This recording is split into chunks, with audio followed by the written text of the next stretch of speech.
Bonjour à chacun, nous allons corriger l'exercice 3 qui s'intitule Guide de lumière, donc exercice que j'estime de niveau intermédiaire, qui nous parle de la propagation d'un rayon lumineux au niveau d'une interface vers R dans une fibre optique.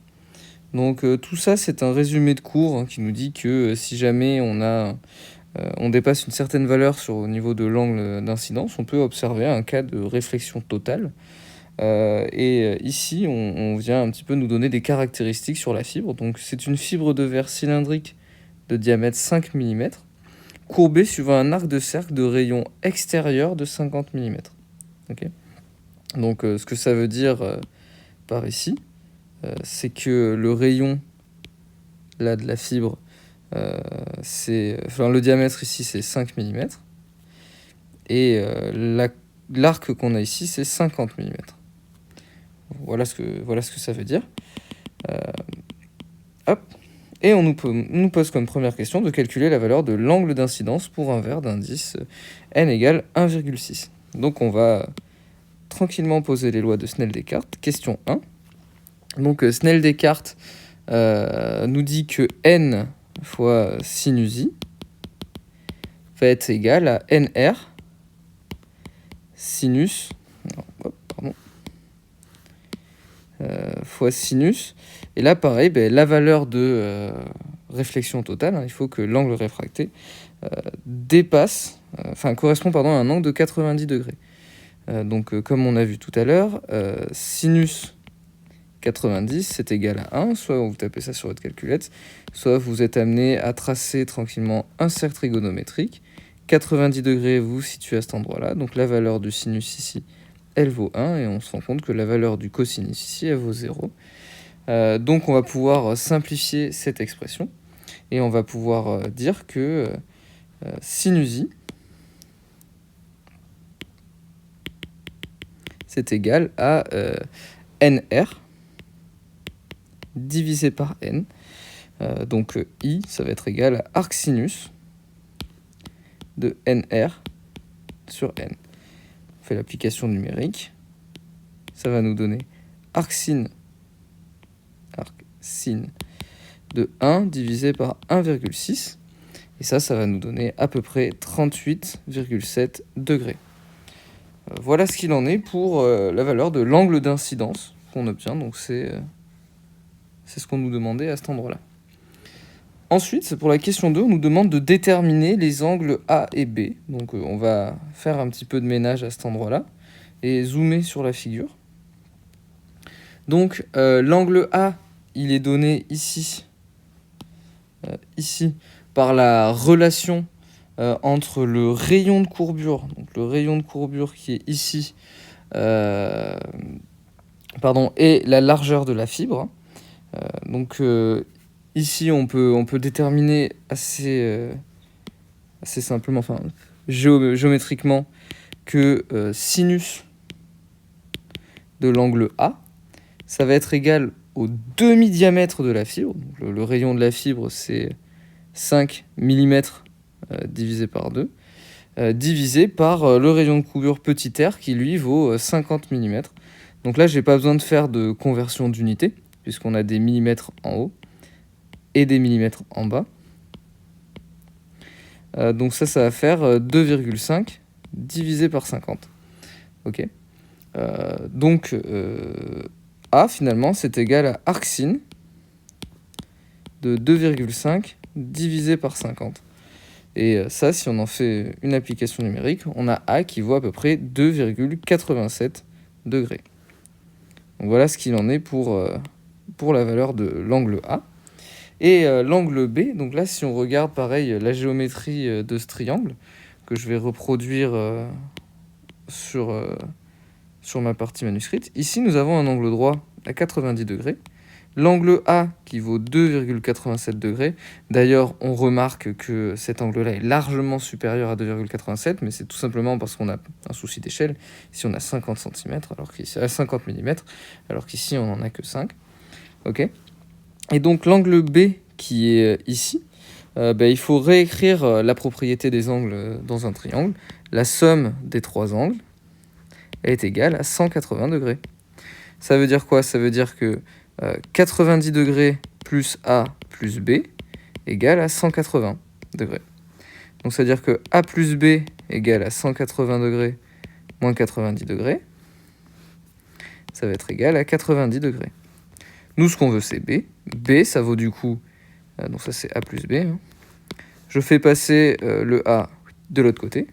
Et je vais obtenir B égale à 90 degrés moins A égale 90 degrés moins 2,87. Et donc ça va me donner en application numérique 87,13 degrés. Voilà ce qu'il en est pour la valeur de B. Alors, la question qui nous vient après, c'est pourquoi considère-t-on que le B est l'angle d'incidence? Donc là, on va regarder pour la question 3. L'angle B, c'est l'angle qui est incident sur le dioptre. Donc souvenez-vous ce que j'ai dit en cours. Alors, est-ce que je peux pas épaissir un petit peu ce trait? Peut-être utiliser un stylo. Voilà. Ici, j'ai le point du dioptre avec la normale. J'avais dit que le rayon incident, c'est le seul rayon qui se dirige vers le dioptre.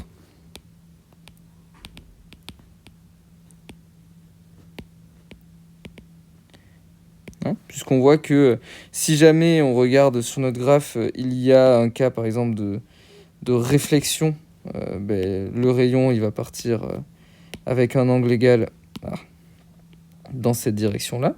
Et si jamais il y a réfraction, il partira dans cette direction-là. Donc ce rayon-ci, qui est le rayon incident par rapport à l'angle B, c'est forcément le rayon incident. Excusez-moi. Donc voilà, c'est facile à justifier. C'est comme ça que je justifie la question 3. Question 4. Montrer que le rayon I ne sort pas de la fibre. Donc pour que la lumière reste confinée dans la fibre, il va falloir que l'angle d'incidence B soit supérieur ou égal à l'angle limite I. Donc au final, qu'est-ce qu'on a? Il faut qu'on ait l'angle B qui soit supérieur ou égal à l'angle I qu'on a calculé. Bon, c'est bien, on a les deux valeurs. On a B qui est égal à 87,13, pardon.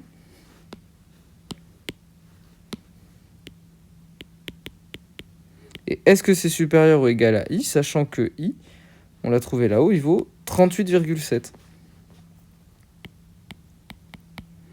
Et ça sort pas, enfin, ça sort un petit peu de ma tête, mais c'est quand même écrit à l'intérieur du texte qui est ici. On nous dit que il ne peut traverser cette surface que si l'angle d'incidence est inférieur à une valeur limite appelée angle de réfraction limite. Donc si on est supérieur, alors on ne sort pas. Donc dans ce cas-là, on peut directement dire, donc, le rayon ne sort pas de la fibre.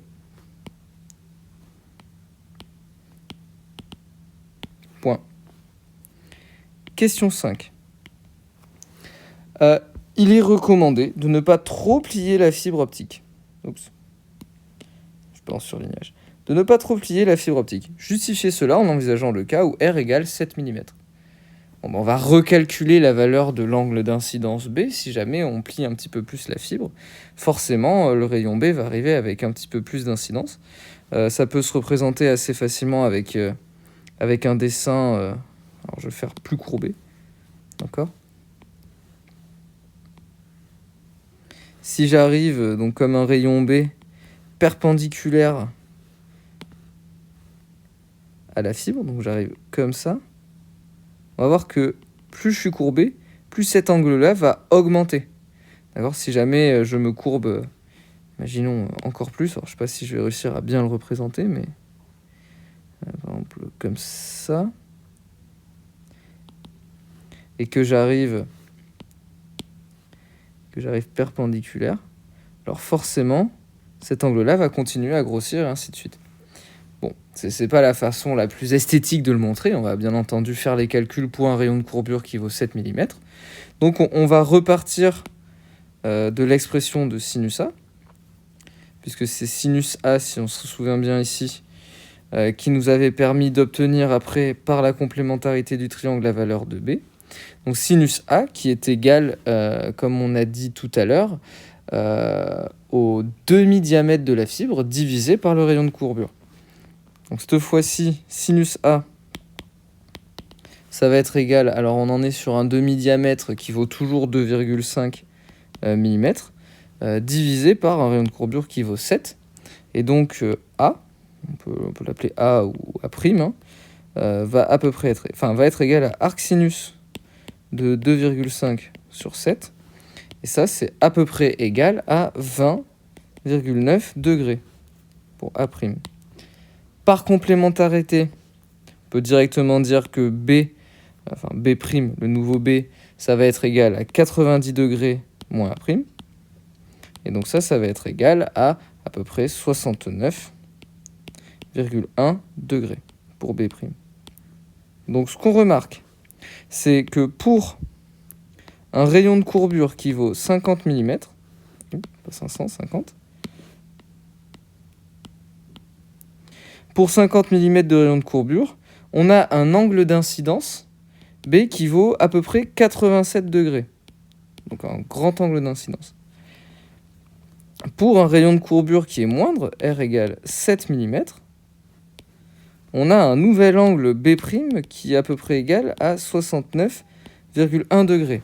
Donc dans les deux cas ici qui étaient proposés dans l'énoncé, on a toujours B qui est supérieur ou égal à I limite, à l'angle limite d'incidence, I qu'on avait calculé au début qui vaut 38 degrés à peu près.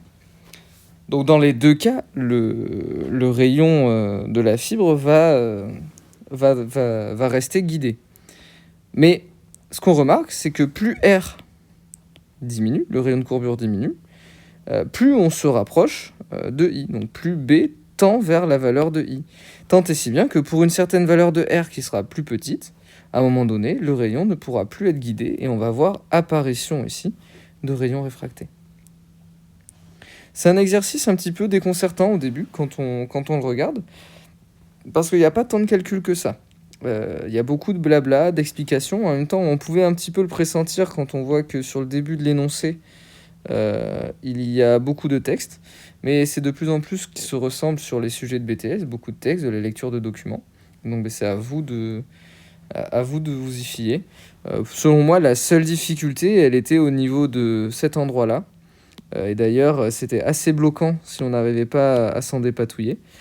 Il fallait être capable d'exprimer la valeur de sinus A et intuiter qu'il fallait trouver d'abord la valeur de A pour exprimer B.